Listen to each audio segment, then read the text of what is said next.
Hello guys! Welcome to our vlog. For today, we're going to Bato Springs, located at San Pablo, Laguna. Ari, first time niya magpo-fall.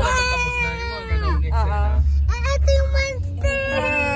Ate Kylie, excited ka na? Ari wants to see Ari. Hi! Excited ka na? Okay. What? What? Learn that English. So guys, saan tayo pupunta? Oo. Say hi vlog. Hi. We're going to Batong Spring guys, San Pablo, Laguna. Gusto mo ng Jollibee? Si Inaya din, tulog na guys.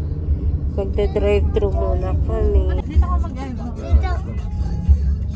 Da-drive-thru muna. Dito ka, Tia. Po. Diba parang ganito sa festival? Yes. Order muna tayo. 450 to po. Ako naman. Straw. May straw po kayo, straw? Bali dapat apat. Apat. Sakto. Ganyan?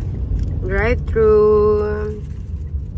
Ito talaga ang pinaka-the best. Oh. Hi, Ari! So, nandito na nga kami sa Bato Springs and once we arrive, biglang humina na yung signal. Kaya kung gusto nyo, magdala na lang din kayo ng sarili nyong wifi para magkaroon kayo ng internet dito sa Bato Springs. Wala pong bayad ang mga bata. Ano? 3 years old pababa po walang bayad. Pagka 4 pataas, same na po ng adults. Okay pa. Ito. Day tour lang po kayo? Day tour lang. Tatlo. So, as Kuya mentioned, wala ngang bayad yung bata na 3 years old and below. And may discount naman yung may PWD and kasama ang senior seat.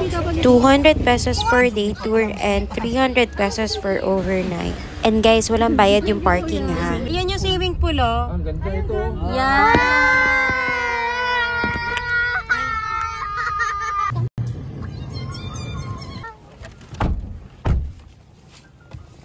Okay, nandito na kami ngayon sa Batong Spring. Batong Spring. Guys, pwede kayong mag-avail dito ng mga cottages or private rooms kung gusto nyo. Ito yung prices sa screen. Ito yung mga cottages. Yan. Tapos meron ding mga nagte-tent doon. Ayan oh. Pwede kayong mag-tent dyan. Magdala ng tent. Pwede din. Ito naman yung mga bagets. Oh.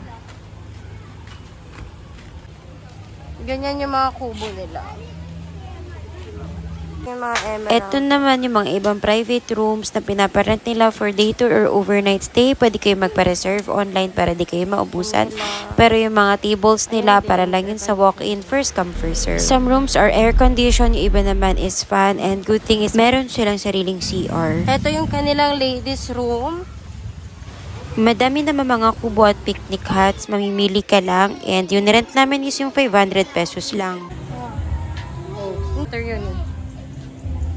Come on! Bakit may house dun sa swimming pool?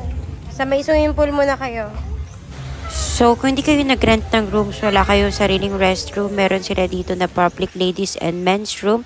Ito yung itsura nila. Merong rent ng private lockers, tapos separate yung shower and toilet room. Saan kayo pupunta ngayon? Swimming pool! Sa pool. Mamaya, saan tayo? Ilog! Ilog. Ilog talaga? Hindi pa pwedeng spring? Medyo unahan located yung pool area guys. At yung pool dito is not chlorinated. Galing din siya sa water ng Bato Spring. Meron din pala siyang freshwater falls. Guys, yung pool is hindi malalim. Sobrang kid-friendly kasi may swimming pool. Yung mga ayaw sa Bato Spring, dito na lang sila. And nagpunta kami dito guys ng weekdays kaya walang masyadong tao. Halos na solo nila yung pool ng buong day tour dahil kaunti lang yung tao. So, basically kapag weekend siguro napupuno to. Mostly kasi din ng guest is nandun sa Bato Springs. No corkage fee pala sila guys. Meron din ditong ihawan. So, pwede kayong magdala ng pagkain at ng mga inumin. So, mas maganda kompletuhin nyo na para hindi na kayo bibili. Pero may tindahan naman dito sa loob just in case may makalimutan kayo. Please expect lang na mataas yung bilihin dito. Pwede din kayo magdala ng rice cooker guys. Yung ibang kubo dito is may saksakan. After nga namin mag-lunch, pupuntahan na namin yung Bato Springs dahil ito naman talaga yung pinunta namin dito. Hindi rin malalim guys yung spring nila dito. Merong malalim at merong mababaw. Kaya kahit yung mga bata is makakapag-swimming talaga. IG worthy at ang ganda talaga ng God's creation na to. Grabe, dahil napakalinaw talaga ng tubig. Kitang-kita mo yung nasa ilalim at hindi ka matatakot.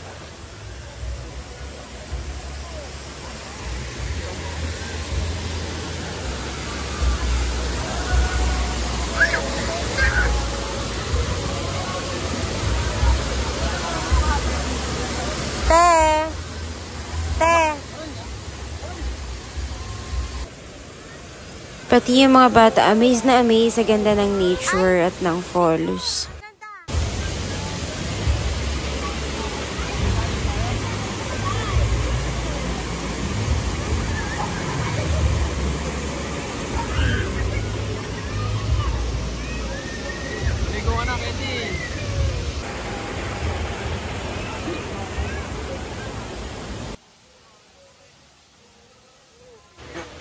Grabe, ito na tayong lugar na lahat ng sulok magandang pagpicturean.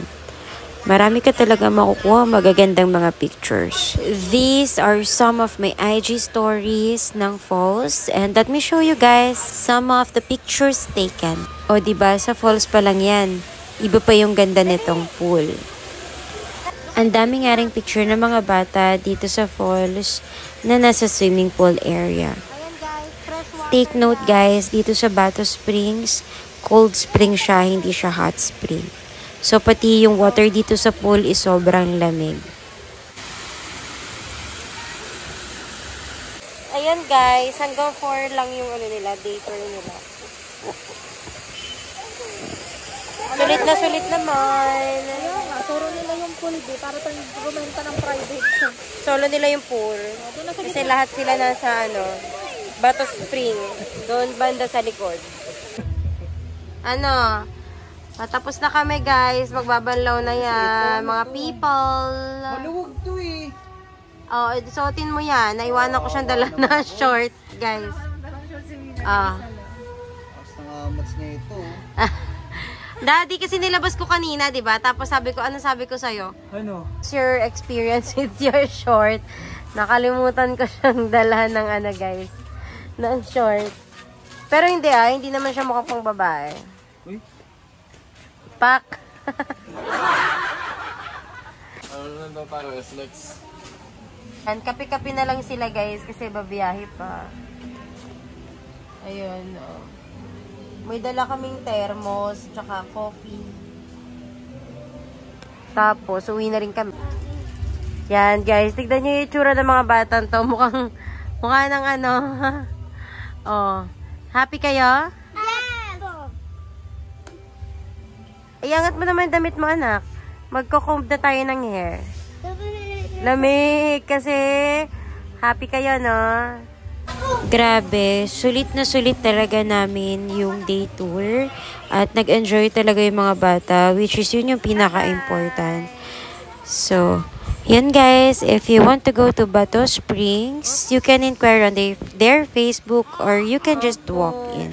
So guys, if you want to do overnight, I just don't know kung anong itsura dito na Bato Springs sa overnight stay. So, if you guys wanted to try, I suggest you rent a room. Thank you so much guys for watching, and ito na nga, nakatulog na yung mga bata on the way home. And before we go home, nag-request lang sila ng boba milk tea. And we just tried chatuk chak na pistachio flavor.